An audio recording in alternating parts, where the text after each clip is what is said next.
directly to Swati Chaturvedi first. Swati, you've been following the political development since the morning.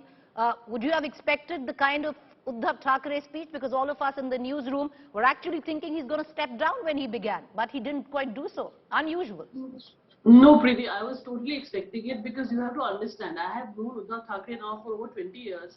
The Shiv Senics and the Sena Pramukh have a very different kind of bond. It's a very emotional bond. It is always like, they get hurt, they appeal to the Shiv Senics.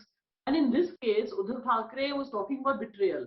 The biggest theme of his today's address to Maharashtra was the betrayal of the Thackeray family by its own. He was a man hurt, totally on the brink. He said, I will resign. Come and take my resignation, not the governor, not to anybody else, not to the coalition partners, but to the Shiv Senics.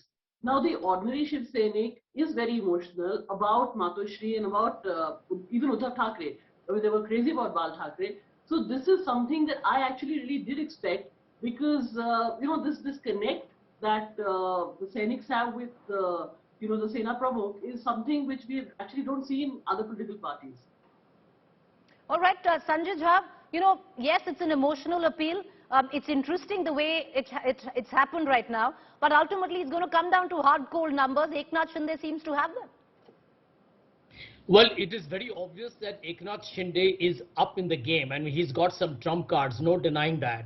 But I think it was a masterstroke on the part of Uddhav to really go out and speak publicly. To take on from what Swati mentioned, and I quite agree with her, is that it is actually not just talking to Eknath Shinde. He actually was also talking to the Sainiks, because, there are a lot of rumors about the fact that has Uddhav gone soft on the aggressive Hindutva that some people expect the Shiv Sena to follow, etc., etc. I think he quelled a lot of those doubts at the very beginning. But he also threw down the gauntlet at Eknath Shinde. I think that is the underlying politics of what he did right now. He basically said, listen, you want to be the chief minister, you want me to go, come and let's have a conversation. And let me tell you this, Preeti, I live in Mumbai. I know a lot of people who are part of the, supporters of Shiv Sena, some who work for the party. The truth be said, if all these people come down from Guwahati to Mumbai, let me tell you, it will be very difficult for them to dislodge Uddhav Thackeray. The truth is, when they come face to face, I think the story changes. He also spoke to all the rebels, saying that, listen, if you have a problem with me leading a coalition with the Congress and the NCP, well, what's the alternative? Let's go and have a chat about it. You have an objection to my political stance, I'm willing to step back. But he did not hesitate, Preeti, in saying what is actually a very true fact, which is that he's done a good job on the COVID. He's largely liked by a majority of people. And I said it on your show yesterday, I'll repeat it again.